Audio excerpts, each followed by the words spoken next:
샬롬, 주님의 이름으로 사랑하고 축복합니다. 찬송가 185장 찬양합니다.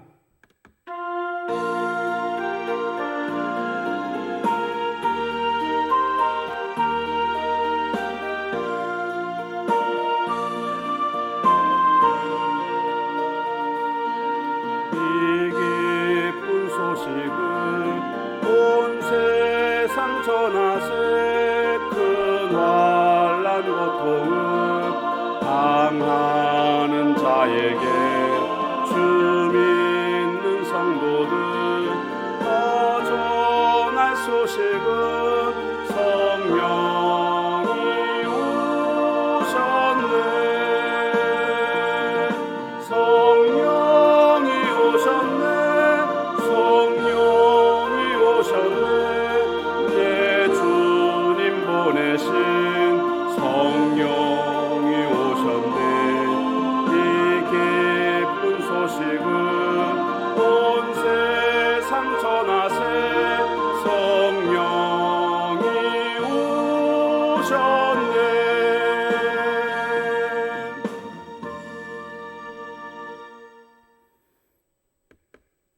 하나님 말씀 요한계시록 22장 1절에서 9절까지 말씀 보겠습니다. 1절에서 11절까지 보겠습니다.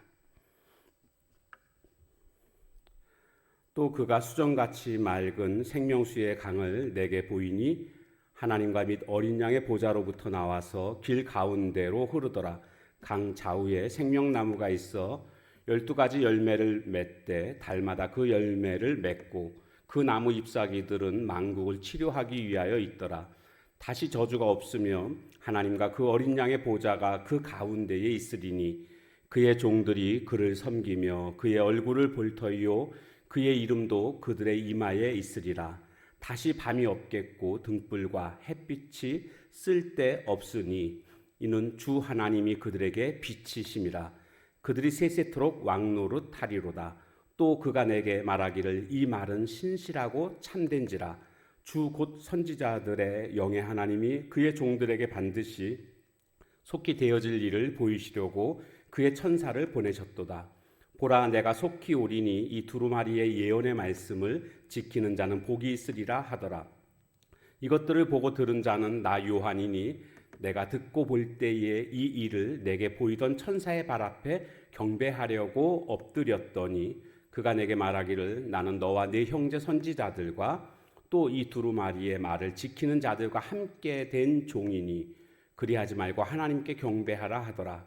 또 내게 말하되 이 두루마리의 예언의 말씀을 임봉하지 말라. 때가 가까우니라. 불의를 행하는 자는 그대로 불의를 행하고 더러운 자는 그대로 더럽고 의로운 자는 그대로 의를 행하고 거룩한 자는 그대로 거룩하게 하라. 아멘.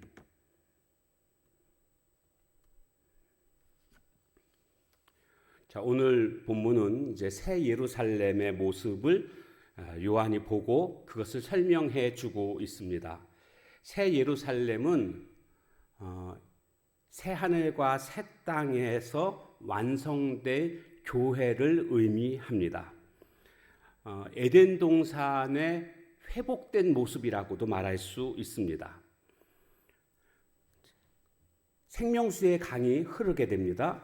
그런데 그 근원이 어딘가 보니까 하나님과 및 어린 양의 보좌로부터 나오게 되었다라는 것이죠. 거기서부터 이제 생명수의 강이 흐르는데 이 생명수의 강이 길 가운데로 새 예루살렘의 그 가운데로 흐르게 됩니다. 그리고 그 강 좌우에는 생명나무가 있고 이 생명나무가 달마다 12가지 열매를 맺는 모습을 보게 됩니다. 원래 에덴 동산에도 생명나무가 하나 있었죠. 근데 그거보다 더 이제 회복돼 가지고 많은 열매들을 맺고 있는 모습을 볼 수가 있습니다. 그리고 그 잎사귀로는 만국을 치료하는 그런 능력이 있습니다. 그곳에서 성도들은 하나님과 함께 하고 있습니다. 교제한다라는 거죠. 하나님과 함께 하면서 친밀하게 교제하고 성도들은 그곳에서 왕노릇하게 되는 이런 모습을 말씀해 주고 있습니다. 여기 생명수의 강이 의미하는 것이 무엇인가? 바로 이것은 성령님을 의미합니다. 마치 생명나무가 그 생명수의 물을 빨아들임으로 말미암아 열매를 많이 맺는 것처럼 오늘 성도는 성령 안에서 그 열매를 맺게 되어 있습니다. 요한복음 7장 38절에 보면 나를 믿는 자는 그 성경의 이름과 같이 그 배에서 생수의 강이 흘러나오리라, 이런 말씀이 있지 않습니까? 그러니까 예수님을 믿는 자는 그 배에서 생수의 강이 흘러나온다. 그러니까 예수님 믿는 자가 받을 성령에 대해서 말씀해 주고 있는 것이거든요. 그러니까 그 말씀과 이 말씀을 연결시켜 보면 지금 이 생명수 강은 바로 성령님을 의미한다라는 것을 우리가 추측해 볼 수가 있습니다. 자, 그러면서 이제 이 요한한테 천사가 반드시 속히 될 일을 보이려고 나를 보낸 거다, 이렇게 천사가 얘기를 합니다. 그러면서 이 하나님의 말씀은 믿을만하고 참된 것이다, 이렇게 또 이야기를 합니다.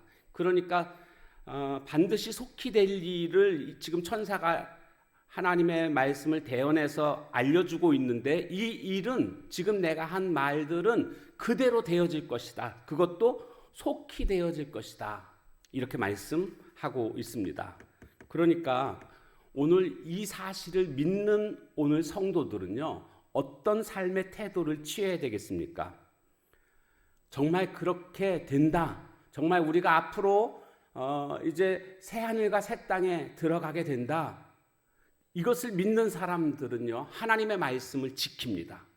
말씀대로 순종하는 삶을 살아가게 됩니다. 주님의 재림을 기다리면서요. 왜냐하면 재림하시고 천년왕국이 지나고 그 다음에 새하늘과 새 땅, 이렇게 연결되지 않습니까? 그러니까 주님의 재림을 기다리는 그런 삶을 살아가게 될 것이고, 또 그냥 단순히 기다리는 것이 아니라 그 말씀, 하나님의 말씀을 지키며 순종하는 삶을 살아가게 됩니다. 우리 성도들은요, 이 주님의 재림을 고대하면서 살아야 합니다. 마치 월급쟁이가 월급날 기다리는 것처럼, 사랑하는 서로 연인끼리 연인을 기다리는 그런 것처럼 성도는 예수님의 재림을 기다려야 합니다. 그런데 어떤 분들 중에는요, 주님의 재림을 기다린다고 하면서도 주님이 내가 살아있는 동안에는 오지 않았으면 좋겠다, 또 이렇게 말씀하시는 분들도 있습니다. 재림하시면 그 나라로 가게 되는데 그 새하늘과 새 땅이 얼마나 좋은 곳인지를 모르기 때문에 그와 같이 반응하는 것이라고 할 수가 있습니다. 근데 이 모든 것들을 지금 사도 요한은 천사를 통해서 보게 되지 않습니까? 앞으로 새하늘과 새 땅에 이루어질 새 예루살렘, 완성될 새 예루살렘의 모습을 보니까 너무나 감격스럽고 너무나 놀라운 겁니다. 그래서 이 엄청난 소식을 전해준 천사한테 엎드려 경배하려고 하니까 이 천사가 아니다, 나도 종이다, 나한테 경배하지 말고 경배는 오직 하나님께만 경배하라, 이렇게 말을 하게 됩니다. 그리고 이 두루마리의 예언의 말씀을 임봉하지 말아라, 이렇게 말하는데 이게 무슨 뜻이냐 하면, 즉 하나님의 말씀, 지금 이 요한계시록, 이 계시록의 말씀을 임봉하지 말아라, 공개하라는 겁니다. 알리라는 뜻입니다. 그 이유가 바로 재림이 가까웠기 때문에 이렇게 말씀하고 있습니다. 그렇기 때문에 오늘 우리들은요, 이 말씀을, 요한계시록의 말씀을 숨기는 자가 되지 말고요, 이 말씀을 널리 전하는 자가 되어야 합니다. 이 하나님의 말씀을 우리는 주님 오실 때가 가까웠기 때문에 더욱더 열심히 전해야 되겠습니다. 지금도 하나님의 진노 가운데 살면서 형벌을 기다리고 있는 사람들이 얼마나 많이 있습니까? 그런 사람들을 우리가 인식한다면 우리는 침묵해서는 안 됩니다. 때를 얻든지 못 얻든지 주의 말씀을 힘차게 증거하는 삶을 살아가야 되겠습니다.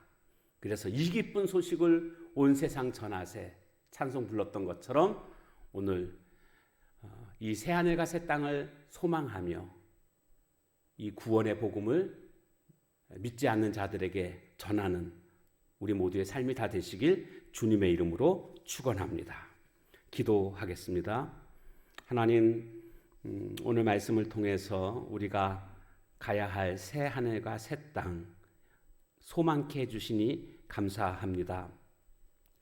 앞으로 이 새 예루살렘은 완성될 교회요, 또 완전히 회복된 에덴 동산의 모습인 것을 또한 깨닫게 됩니다.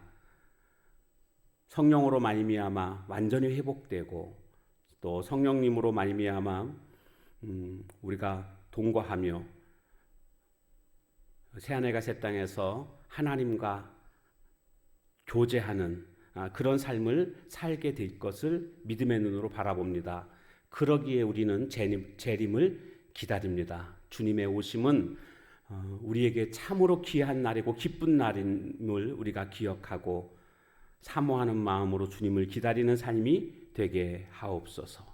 이 재림을 기다리는 자는 이 하나님의 말씀대로 지키며 순종하는 삶을 살아가게 될 줄로 믿습니다.